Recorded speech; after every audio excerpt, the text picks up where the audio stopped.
Kiitos.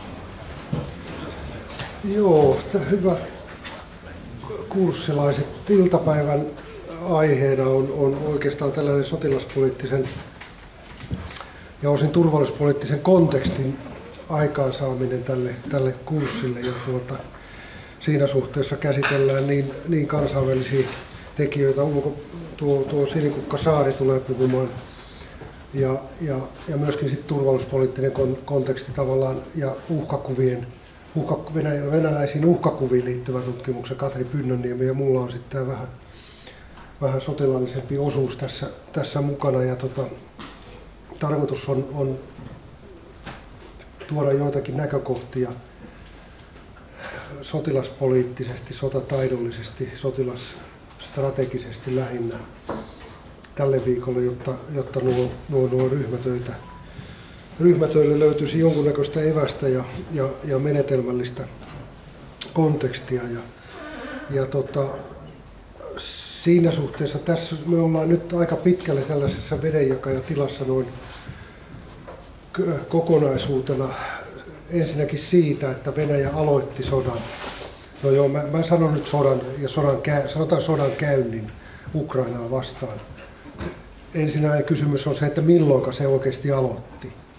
Pidetäänkö sitä niin kuin viime vuoden helmikuun loppua vai pidetäänkö vuoden 14 maaliskuuta Krimin valtausta vai 91 jälkeistä tilannetta, jossa oli selkeää ihan ilmeistä kalapaliikkia Neuvostoliiton hajoamisen jälkeen, vai mennäänkö jo vielä aikaisemmaksi? Se on niin kuin ensimmäinen kysymys niin kuin sodankäynnistä yleensäkin, ja tämä liittyy niin kuin sen jälkeen kaikki siitä, kun mennään yksityiskohtaisempaan analysointiin, niin kaikki on nyt valinkauhassa, ja iso kysymys on se, että kuinka pitkälle meneviä johtopäätöksiä tästä nyt käynnissä olevasta sodasta voidaan tehdä ja uskalletaan tehdä. Ja jos, niin millä perusteella. Ja tästä täytyy niin kuin muistaa se, että nyt meillä niin kuin tutkimuksellisena kysymyksenä on nimenomaan näiden muutosten löytäminen ja hakeminen. Ja sitten toinen kysymys on jatkokysymys, että onko ne kuinka kestäviä. Tämä on niin kuin se idea, että siinä mielessä mä en usko, että mä niin kuin pystyn tänäänkään sanomaan kovin niin kuin faktisesti faktoja, että näin se tulee menemään. Ja siinä suhteessa mä yritän ymmärtää laitatko eteenpäin, mitä tuossa Venäjällä on tapahtumassa, ja niin ikään on meille jo nyt esitetään kysymyksiä tavallaan niin kuin miten Ukraina niin kuin asiaan suhtautuu, ja Ukrainaa pitäisi, me ei siihen fokusoida juurikaan, ja varsinkaan julkisuudessa me ei sitä kommentoida, mutta noin meillä pyhä tarkoitus ja tavoite on se, että me päästään niin kuin ukrainalaisten kanssa niin kuin tutkimukselliseen yhteistyöhön ja saataisiin sitä kautta niin kuin vankempaa evidenssiä tälle, mitä tapahtumassa on. Ja tuossa nyt kaikki muistaa tietysti Tuntemattoman sotilaan. Siinä on yksi sellainen viisaus, kaikkia, niin kuin, siinä on muutakin monta hyvää, joka on itse asiassa melkein aikalaisten kirjoittama maailmansodasta, ja pahaa tehdään puolin ja toisin. Sitähän se on. Ei se ole kummemmasta kyse kuin toisen tappaminen. Kuulostaa näin aika triviaalilta tässä, mutta siitähän on kyse. Kyse on menetelmistä ja millä tavalla, kuinka hienosti se voidaan tehdä, että voittokin pitäisi sitä saavuttaa, vaikka se on sinällään niin kuin aika brutaalia lähtökohta. Ja myöskin tuo Clausewitzin kommentti siitä, jota on lainattu herran sivuun, on se, että kyllä tässä niin kuin politiikka jatkuu. Nyt on vaan keinot ovat muuttuneet, ja niin kuin tässä eilen taisin sanoa sitä, että nyt on mulla niin kuin kysymys siitä, että pystytäänkö tätä eskaloitunutta tilannetta palauttamaan millä tavalla niin sanottuun normaaliin tilaan. Ja se on kysymyksenä myöskin. Joo. Tuo umpiokehitys on, mä oon tuossa muutama viikko sitten sanoin, että mä näen tässä niin kuin tietynlaisen kehityksen Venäjän osalta siitä niin kuin Pohjois-Korea 2. Nimenomaan tämän eristäytymisen tai eristyneisyyden johdosta se on siinä mielessä hankala tilanne noin tutkimuksellisesti ja myöskin siinä, että se sattuu olemaan meidän naapuri, että mitä me oikeasti pystytään ja miten me pystytään tietämään, jos ei meillä ole minkäännäköistä yhteistoimintaa, yhteiskontakteja, ei tutkimuspiireihin, ei henkilökohtaisiin piireihin, ei mihinkään muuhun. Ja nyt koetetaan sitten keksiä keinoja, että millä tavalla me oikeasti voidaan tietää mitä Venäjällä tehdään. Tämä on niin aika iso, mun mielestä iso kysymys. On siinä tietysti menetelmiä olemassa. Joo. Mutta luodaan kontekstia sotataidolle, käsitellään vähän sotaa ja rauhaa, käsitellään muutamia asioita sodan luonteesta, aseellisen taistelun luonteesta. Aseellinen taistelu venäläistä on sodan ilmentymä perusedellytys. Jos ei ole, siis luoti ei lennä, niin kyse ei ole sodasta venäläisen lähtökohdan mukaan ja määrittelyn mukaan. Tuossa on sitten muutama tällainen aika tuoreita juttuja. Siis Venäjä on tiedostanut oman tietynlaisen suurvaltaan liittyvän ja suuriin organisaatioihin liittyvän kehityksen. Ja siellä niin kuin tapahtui, moni asia teki puolustushaara kohtaisesti asioita, toimia, operaatioita, huolimatta siitä, että pitäisi olla niin kuin yhteispeliä. Tällaista yhteisoperaatioajatusta ei silloin ollut, vaan silloin oli strategisten ohjusjoukkojen isku, oli ilmavoimien isku, oli merivoimien operaatioita, oli maavoimien strategisia operaatioita, oli erikoisjoukkojen operaatioita. Ja kysymys on siitä, että kun Neuvostoliiton jälkeen asevoimat käytännössä supistui, ja määrällinen vähennys tapahtui sillä, että varusmiehet jätettiin kotiin.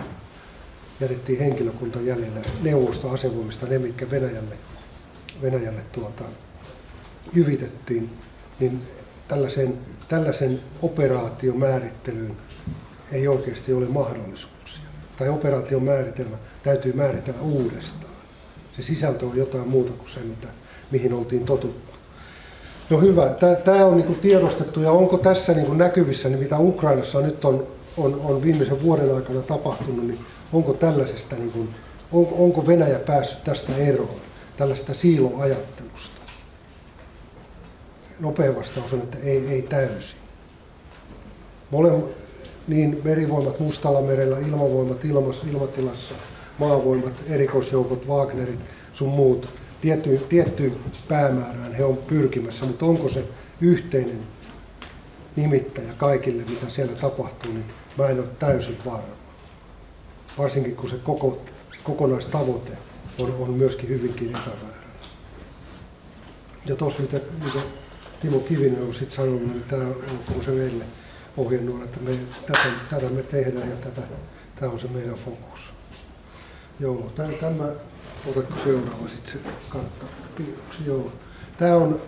Meillä alkaa niin vahvistua käsitys siitä, me palataan tähän muutamalla sanalla tuossa kun käsitellään iltapäivästä vielä sotilasdoktriinia ja uhkakehitystä, niin nyt on tietysti helppo puhua, että koko ajan me koko 2000-luvun ollaan edetty kohti sotaa. Ja nyt se on viime vuonna, se oli tosiasia.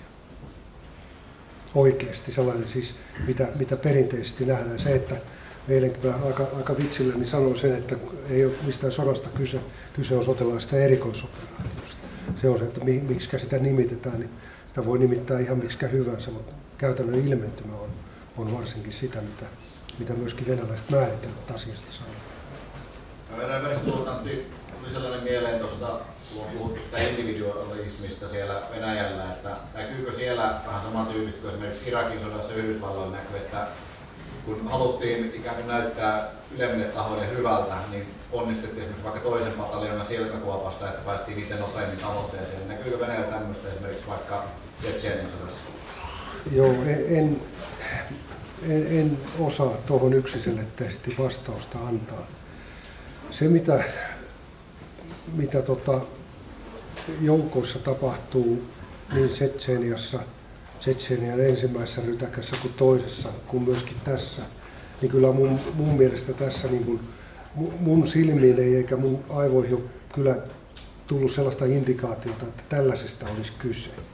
Mut se, missä on niin kuin mikä niin tässä sodassa vahvistuu kuin Tšetšeniassakin, oli se tietynlainen juopa käytännön operaation ja johdon välillä. Se mikä on mun mielestä, siinä on tietynlainen eroavaisuus tai diskrepanssi, että nämä ei niin kuin pelaa yhteen. Se on niin kuin selvä, mutta tuohon kuinka lähellä mennään sitten niin kuin joukkojen sisällä, niin mä en osaa siihen sanoa. Mun mielestä mulle näyttäytyy noin niin kuin ylätasolla, kun käsitellään, niin aika lähellä, että kyllä kaikki elementit niin pohjoisesta, jotka lähtivät kuin Mustameri, niin täytti sitä samaa tehtävää. Samaan päämäärään mentiin tai pyrittiin menemään.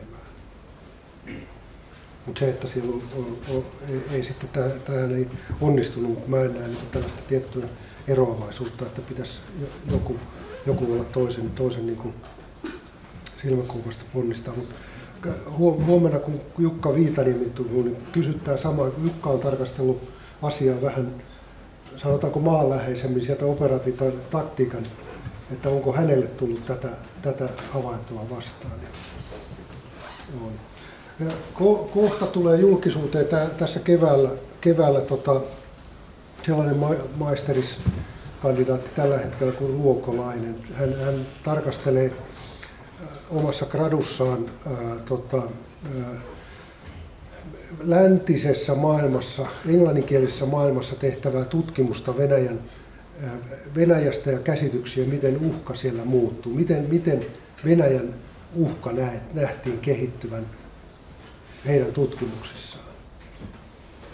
Ja perusidea on siellä myöskin se, että se tulee olemaan samansuuntainen, niin kuin tästä on näkyvissä. Luodaan talouskuntoon, luodaan vanhoista rakenteista eroon, luodaan poliittinen konteksti sodankäynnille ja tehdään sitä välinettä. Niin se sama näyttäytyy läntisessä tutkimuksessa aika selkeästi myöskin tällainen, en nyt sano lineaarinen kehitys kohti sotaa, mutta tietynlainen asenteiden, tuon retoriikan jyrkkeneminen ja myöskin iltapäivästä näkyy se, että miten sotilasdoktriini, siis se millä tavalla Venäjä ajattelee sodasta ja sotaan menemisestä ja yleensä tästä tilanteesta, niin ollaan menossa koko ajan jyrkkää tilanteen muutosta kohti ja se on nyt tapahtunut. Mutta mitä tämän jälkeen, niin mä en sitä osaa sanoa. Otatko seuraa? Jos sitten käsitellään vähän tämä on mun sotahistoria maanpuolustuskorkeakoululla. Noina aikajaksoina mä oon aina ollut täällä duunissa erinäköisissä tehtävissä ja mä oon aina piirtänyt yhden pallon kyseisestä ajanjaksosta, mitä Venäjä on tehnyt. Neukkuaikana käytiin kurmoittamassa ystävällismielistä sosialistista veljeskansaa milloin missäkin. Sen jälkeen neukkujen hajoamisen jälkeen oltiin aika pitkälle sisäisissä ongelmissa kiinni. Sen jälkeen tämä niin kuin pikkuhiljaa tämä tendenssi on laajentunut suht koht sitä mukaan, mitä voima on kerrottu lisääntyneen.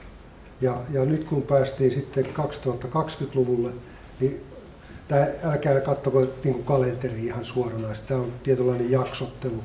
Syyria oli ehkä se tietynlainen ensimmäinen ilmentymä siitä, että mentiin nimenomaan entisen Neuvostoliiton ja myöskin Varsovan-liiton alueen ulkopuolelle.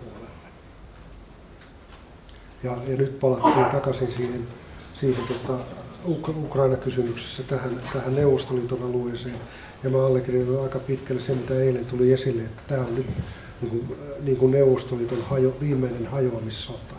No joo, okei. Siellä on vielä Keski-Aasian valtiot ja Kaukaisia on vielä käsittelemättä. Ne on tietynlaisia vakiintuneita niiden suhteet Venäjään, mutta ei ehkä lopullisessa muodossa. Ja mitä sitten tämän jälkeen? Te olette niitä, jotka asiaa myöskin pohtii. Oletko seuraava? Venäläinen lähtökohta sodalle ja rauhalle on aika miten sanoisi suomeksi, niin perversio oikeasti. Ensin määritellään mikä on rauha, mitkä on rauhan ilmentymät. On se sitten niin kuin yhteisymmärrystä, yhteistä näkemystä, yhteisiä sopimuksia, yhteisiä tavoitteita, arvoja, ei ole konfliktia, ei ole kamppailua ja noudatellaan niitä pelisääntöjä, mitä on olemassa. Ja sitten kun näitä ei ole, niin sitten se on sotaa. Ja toisinpäin.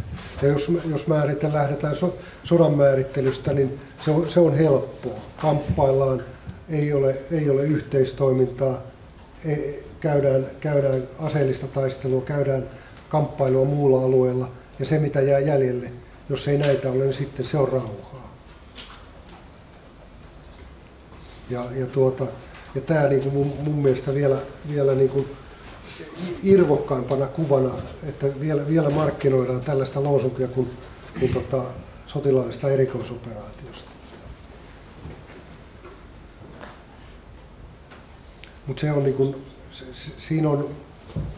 se on aika varmasti se, vaikka sanoisin näin aika triviaalista, mutta se on aika pitkälle mietitty, minkä takia tällaisesta termistä pitää lähteä liikkeelle heidän niin kuin retoriikassaan. Ei pelkästään niin kuin kansainvälispoliittisesti tai hallinnollisesti eikä operaatiotaidollisesti, vaan se on kaikissa yhteensä. Palataan siihen joskus myöhemmin. Seuraa. Jos sitten muutama sana sodan luonteen muutoksista, ja nämä on tietysti sellaisia, niin kuin sanoin, että miten me arvioidaan nyt sitten miten tämä sota, joka on käynnissä, muuttaa tätä kuviota. Mutta siellä on niin kuin tiettyjä peruslähtökohtia on se, että joku asia muuttuu ja jotkut ei muutu. Se on niin kuin se, että venäläisistä on se, nimenomaan se, että aseellinen väkivalta ja vielä sekin, että se on sotilaallisesti järjestäytyneen organisaation johdettua väkivaltaa vastustajaa kohtaan. Ja peruslähtökohta on myöskin siinä, että se vastustajan pitää olla tietynlainen valtio. Se ei ole ihan yksiselitteinen, mutta aika pitkälle se on niin kuin se tietynlainen suunnittelu ja määrittely lähtökohta, että se on valtio vastaan valtio välistä kamppailua. Ja venäläinen lähtökohta on tietyllä tavalla militantti siinä, että ajattelutavassa, että jos pienen kiven lähtee niin kuin mukaan liikkeelle, niin se vieressään kasvaa. Se lähtee laajenemaan. Mä näen tämän päivän tilanteen nimenomaan eskaloitumisena siitä, mitä Krimillä tapahtui 14 keväällä. Tämä on osa 2 tai joku jatkoesitelmä kuitenkin asiasta.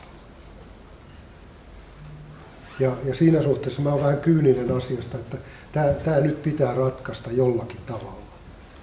Jos tulee tasapeli tavalla tai toisella, niin tämä ei Venäjälle riitä. Ja se, mitä mä venäläistä ajattelutavasta ymmärrän, niin se on aika hankala kysymys. Tämä ei ole millään tavalla halua mollata ukrainalaisia enkä mitään muutakaan, mutta mä näen tämän aika hankalana tilanteena. Ja niin kuin sanoin eilen, että tämä on niin kuin Venäjälle prestiisikysymys. Ei ole, totta kai tämä on tällainen materiaalinen lähestymistapa on myöskin tietyllä tavalla perusteltu ja siihen löytyy perusteluita niin Mustanmeren pohjasta kuin Ukrainan tuotannosta ja tuotannontekijöistä ja alueista ja niin poispäin. Se voidaan nähdä myöskin sotilastrategisesti. Se on ollut tietynlainen aukko Venäjälle, pääsy Venäjän ydinalueelle varsin kätevästi. Mutta nämä kaikki on niin kuin mun mielestä sellaisia sekundäärisiä argumentteja sille, että Venäjäkö antaisi periksi. Ei onnistu. Ja toivottavasti olin väärässä, jos sanotaan näin. Toinen on sitten se, että jos mietitään sotaa, mikä on se lopputulos, mihin sillä pyritään? Mikä on se voitto? Millä tavalla se voitto määritellään? Siis venäläisittäinhän tässä on niin kuin saavutettu jo hirveästi asioita, kun ajatellaan voimatasapainon näkökulmasta. Siis Ukrainaa on kulutettu hirveästi ja sen materiaalinen, väestöllinen, alueellinen perusta on kaventunut oleellisesti. Sodankäyntikykyä ollaan syöty koko ajan. Samalla ollaan syöty Euroopan maiden sodankäyntikykyä. Ja tämä, niin kuin olen sanonut, että tämä piikki on auki, ihan niin kuin paaritiskillä, ja sitä piikkiä ei ole kukaan vielä pannut pois sitä ja maksu siitä lankeaa joskus maksettava. Kuinka pitkälle me mennään siinä, mä en osaa siihen sanoa. Mutta venäläiset on, niin kuin eilen tuli esille, että venäläiset on tottunut kurjuuteen. Se ei ole heille mitään uutta. Heidän elintasoa voidaan vielä viedä alemmas. Niin kuin Iikka eilen totesi, niin se tulee varmasti tapahtumaan. Jos ei tänä vuonna, niin ensi vuonna. Ja siinä suhteessa niin tämä on niin kuin hankala tilanne. Ja kun tiedetään, että Venäjällä olisi omavaraisuuteen niin kuin mahdollisuuksia hyvinkin monella alalla. Venäjä ei tietyllä tavalla ulkomaailmaa tarvitse. Ja tämä on ehkä heille sellainen tietynlainen moottori tai driveri myöskin, että miksi he tätä asiaa tekee. Joo, tuosta ennakoivasta vaikuttamisesta mun mielestä siinä oli myöskin ajatus tietyllä tavalla se, että silloin vuosi sitten helmikuussa niin lähdettiin tällaista hyvin nopeasta kirurgisesta operaatiosta ja Ukraina antautuu. Sieltä tulee niin kuin kukilla vastaan ja leipää ja suolaa ja asia on käsitelty ja Ukraina niin kuin liittyy Venäjän ihan niin kuin Etelä-Ossetia tai Abhasia tai Donetsk ja Lugansk. Ei käynytkään näin, mutta se varmasti on valinkavassa myöskin. Niin kuin tuosta puhuin jo tuosta hyvinvointiin vaikuttamisesta, se on niin kuin tietyllä tavalla Venäjällä ollut sellainen teoreettinen lähtökohta, että ei pelkästään niin kuin tällainen hyvin kolmijakoinen asevoimien johto, asevoimat ja pitää lamauttaa ja alue vallata. Silloin voitto on käsitelty, se on selvä. Se on tietyllä tavalla se on selvää, että silloin sen kohdemaan suvereniteetti on käsitelty, sitä ei ole olemassa. Mutta onko se tarkoitus? Mä en ole aivan varma asiasta. Vaan lasketaan sitä hyvinvointia. Tässä on tietysti ajatuksena se, että tässä kohdemaana tai kohdealueena olisi länsi, jossa nimenomaan, niin kuin voitte kuvitella ja katsotte ympärille tähän yhteiskuntaan, niin tämä on aika herkkää. Junalakko, paikallisjuna myöhästyy 2 minuuttia, sehän on katastrofi. Siis tämä tietynlainen, tämä nyt oli kärjistetty esimerkki, mutta tämä herkkyys on olemassa. Ketä saa sanoa miksikin, joku nimittää toista, niin tämä on mennyt niin kuin absurdioiden asti. Mutta ehkä tämä sota, jos se meillä aiheuttaa jotain, niin tietynlaista peiliin katsomista myöskin. Se on sivujuonteena vaan henkilökohtainen mielipide. No hyvä, mutta tästä on sitten kysymys se, että onko meillä enää rauhaa olemassa tämän jälkeen. Jos taistelutoimet tuolla Ukrainassa lakkaa, niin mitä sen jälkeen, minkälainen on meidän Suomen ja Venäjän välinen suhde? Onko se rauha? Voidaanko sitä sanoa rauhaksi? Edes venäläisen määritelmän mukaan, jossa ei noudateta pelisääntöjä, ei ole yhteistoimintaa, ei ole minkäännäköisiä sopimuksia, ei käydä kauppaa, ei käydä kylässä. Mikä se tila on? Ei se ole rauhan tila. Siitä puuttuu ehkä ja toivon mukaan sodan käynti. Ja molemmat valmistautuu siihen. No, tämä on ehkä tällainen Santerin filosofinen kysymys, mutta yhtä kaikki. Joo. Tämä oli 10 vuotta sitten tälläkin hetkellä virassa oleva Valeri Vasiljevich toi esille aseellisen taisteen luonteen muutoksen. Ja tässä on niin kuin meillä yksi selkeä tutkimuskysymys, pitääkö tämä millä tavalla paikkansa myöskin huomenna? Tähän oli selkeä pyrkimys Venäjällä olemassa asevoimien reformin ja sen jälkeisen kehittämisen näkökulmasta ja sinä aikana. Mutta tämä ei ihan sellaisenaan operaatiotaidon tai strategian puitteissa syntynyt ja ilmentynyt. Yksi niin kun, ehkä esimerkki on se, että tuo informaatiotila, siis se millä tavalla venäläinen informaatio pystyy vaikuttamaan, sanotaanko läntiseen maailmaan, se on aika kysymyksenalainen. No, okei, seuraava kysymys on se, että entäs ne 70 000 venäläistä tai Venäjän passin omaavaa, jotka Suomessa asuu, niin minkälainen vaikutuskanava se on. Ja tämä on myöskin yksi niin kuin mielenkiintoinen tutkimuskohde, miten he, tällaiset emigrantit, ajattelevat omasta entisestä isänmaastaan tai nykyisestä. Joo, toiminnan aloittaminen joukkoryhmittymillä rauhan aikana, joo, tämä pitää tietyllä tavalla paikkansa, mutta se ei ainakaan minun aivoissani ollut se, että sotilaspiiri olisi tietynlainen voimaryhmä, jonka kokonaisuus riittäisi käsittelemään vastassa olevaa valtiota. Ja siinä suhteessa eteläinen ja ehkä osin läntinen sotilaspiiri vuosi sitten olisi pitänyt olla kyvykkyydeltään se, että käydä tätä sotaa, mutta ei. Venäjän maavoimat kerättiin aika tiheällä kammalla Vladivostokista tänne asti. Ja ne on nyt käsitelty. Se on, ympäri Venäjää on aika vähän maavoimia jäljellä. Joo, täsmäaseita kyllä käytetään. Nekin on kaiketi alkaa pääasiassa olla iranilaisvalmisteisia. Mihin tämä johtaa ja kuinka kauan tämä kestää, niin se on oma aikansa. Ehkä ei samaa intensiteettiä pystytä pitämään. Mutta tuo tietynlainen yhteenaikainen vaikuttaminen koko yhteiskuntaan, niin se on kyllä mun mielestä aika selkeää, mikä on näkyvissä koko ajan. Tiettyjä on se sitten niin kuin viljakuljetusten päästäminen, se on tietynlainen, pidetään niin kuin henkireikä tietyllä tavalla auki.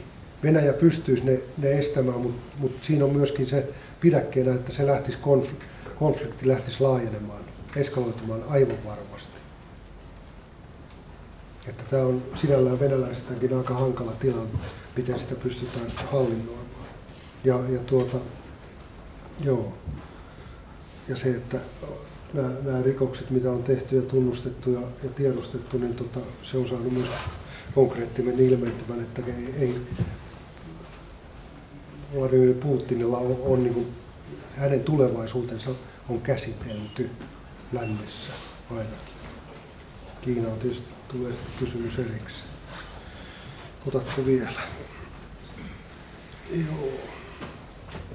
No joo, me käsitellään huomenna oikeastaan näitä vähän tuon Pesun Simon kanssa noita sotilaallisen voiman kehitystä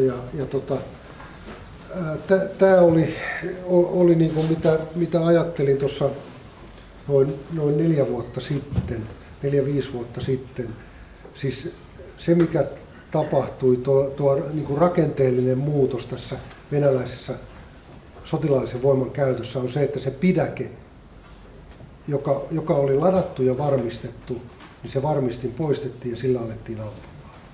Se on hyvin kärjistetysti sanottu. Se organisaatio, joka nimenomaan tavanomaiseen voimaan liittyvä organisaatio, jota oli kehitetty reilu 10 vuotta ja uskomus oli siinä, että se on varsin hyvässä kuvassa, hyvässä kunnossa, mutta toisin kävi. Vastustaja oli myöskin hyvässä kunnossa. Ja tästä herää niin kuin iso kysymys siitä, mitä voitte myöskin huomenna tuolta Viitaniemen Jukalta kysyä siitä sodan kuvasta. Mikä oli venäläinen käsitys sodasta ja sodan kuvasta? Mun mielestä siinä venäläisessä käsityksessä sodan kuvasta se oli ihan perusteltu, mutta se perustui lähtökohtaan siitä, että Yhdysvallat on se vastustaja, ei Ukraina. Ukraina on aivan eri niin kuin mittakaavassa, eri tasolla, mitä amerikkalainen järjestelmä on, jos se asetetaan venäläistä vastaan. Ja tässä on se epäsuhta, joka mun mielestä näkyy sama, mikä näkyy Tšetšeniassa 90-luvulla ja 2000-luvun vaihteessa, että se venäläinen sotilaallinen organisaatio ei ollut rakennettu paikallista sotaa vasten. Se oli suursotaa varten tehty organisaatio, mutta se ei pysty tällaista pientä ukrainalaista paikallista konfliktia käsittelemään. Tämä oli erittäin kärjistetty, tämä viimeinen lausuma kuitenkin. Toivon, että ymmärrätte sen mitä halusin. Ja toinen on se, että mun mielestä niin kuin mikä iso asia tässä on, että Venäjä teki tietynlaisen ennakoivan aloitteellisen toiminnan. Se oli se, joka aloitti tämän kalapaliikin. Ja se oli mun mielestä, se on myöskin huolestuttava piirre nimenomaan, johon mä en oikeasti uskonut eikä millään tavalla toivonut, mutta näin vaan kävi. Ja siinä suhteessa täytyy niin kuin sitä venäläistä, omaa käsitystä venäläisestä ajattelusta tarkistaa uudelleen. Joo. Oletko vielä? Joo, tämä on oikeastaan samaa otatko sitten, missä on sodan käynyt taas, sotataidon tasoja. Joo. Tämä on nyt tietysti sellainen mielenkiintoinen kysymys. Tämä on se perinteinen jako. Tämä on niin hirveän selkeää. Mutta tämä on tämän organisaation takia tehty. Että me hallitaan komppanioita, pataljoonioita, prikaateja, divisioonia, armeijakuntia, armeijoita. Tai laivastossa samaa, lennostossa, lentovoimissa samaa. Se on tehty organisaation takia. Se on helppoa. Se on sotilaallisesti järjestäytynyt. Mä ymmärrän sen perusteen, että näin se täytyy olla.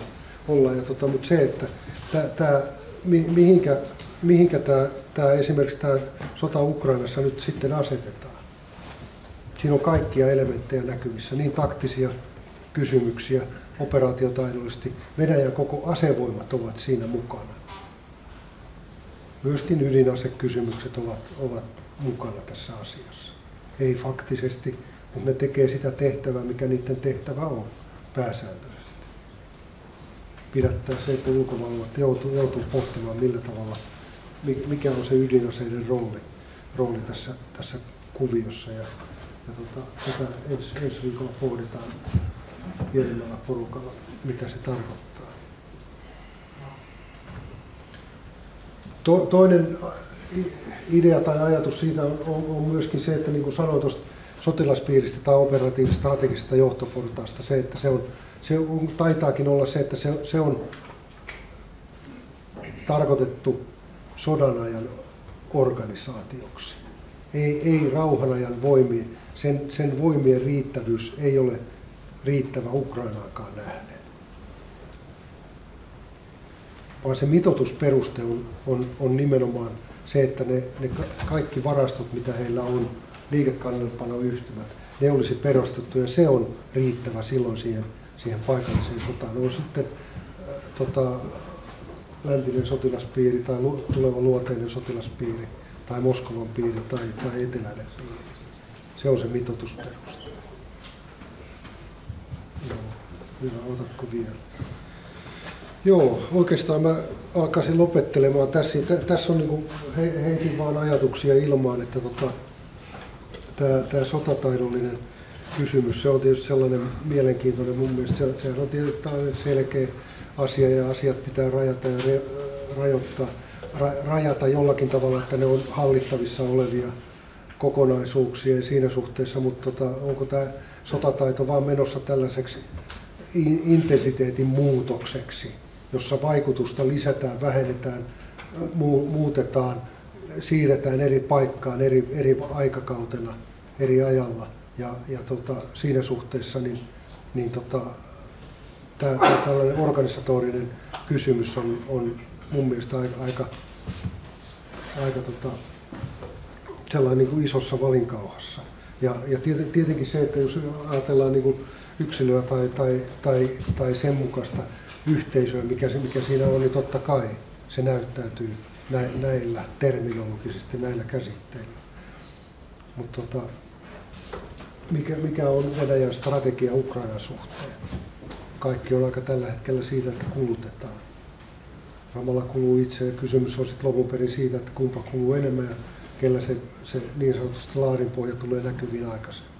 Kumpa kestää pitempään.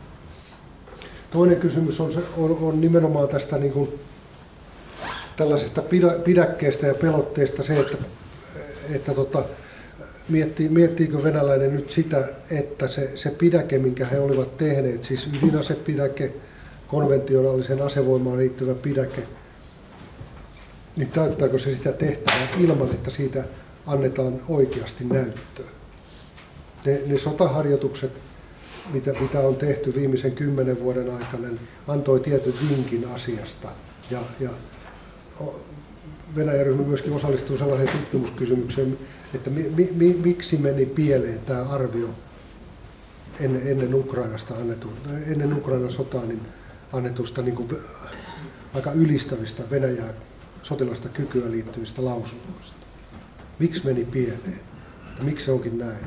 Mä olen siihen sanonut jo, että hei, meidän täytyy se vastustaja ottaa myöskin huomioon, että tämä ei yksistään ole välttämättä se, että venäläiset on huonoja, vaan siellä on hyvä vastustaja. Tai jotkut muut olosuhteet sanelee, että se ei menekään niin kuin siinä samalla, niin kuin venäläinen ohjesääntö sanoo. Joo, ja toi myöskin tällainen, mun mielestä voisitte niin kuin Katri Pynnönniemeä ja Sinikukka-Saarta, jotka tätä poliittista kontekstia niin kuin handlaa enemmän, niin kysästä sitä, että onko sotilaallisen vaikuttamisen osuus kokonaisuudessaan pienentymässä. Jatkokysymyksen heitän sitten siihen, että mitä yhteistoimintaa Venäjällä tämän jälkeen on Euroopan maiden kanssa.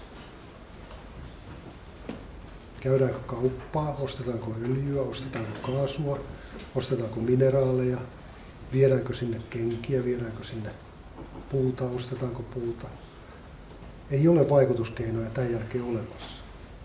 Tämä on vähän kärjistetty, muuta kuin se, että aletaan ampumaan.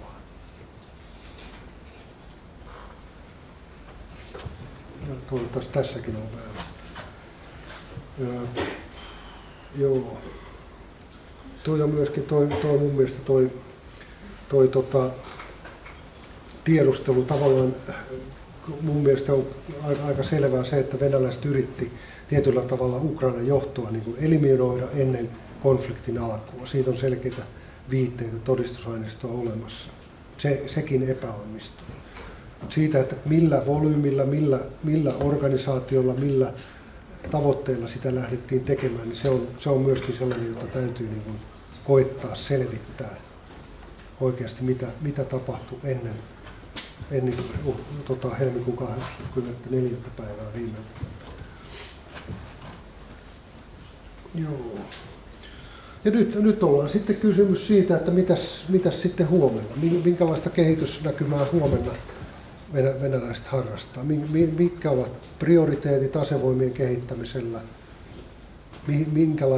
mihinkälaiseen sodankäyntiin he ovat tekemässä organisaatiota, niin kuin varmasti alkavat kehittää ja yrittää tietyllä tavalla palauttaa sen lähtökohdatilanteen, mikä oli ennen Ukrainan tilannetta. Ja tuossa tietysti tällainen hypoteettinen itseään nilkkaan ampuun, että ollaanko me tekemässä tästä itsemme niin kuin historian tutkijoita pelkästään. Pitäisi rohkeasti niin kuin lähteä tavallaan irti tästä sotataidollista kolmijaottelusta tai nelijaottelusta. Yhtä kaikkea. Vielä. Muutamalle kysymykselle on aikaa. Kiitos.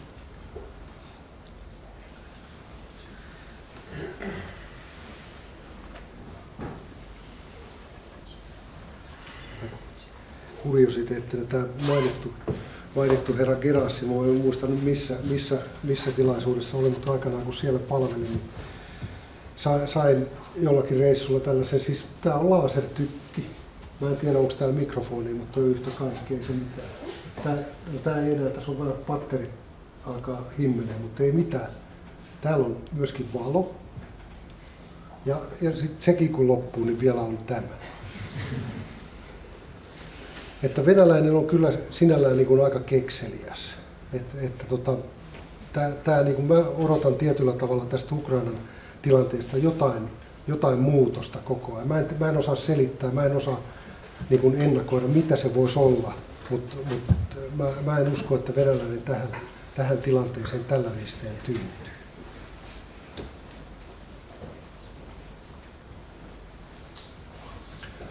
Hiljasta on se kaikki tyhjäs pajatso vissiin ja me pidetään sitten paussia ja ohjelman mukaan niin Sinikukka-Saari ja ulkopoliittisesta instituutista tulee puolelta ja Katri Pynnönniemi ja mä oon myöskin täällä mukana, niin jatketaan sitten. Kiitos.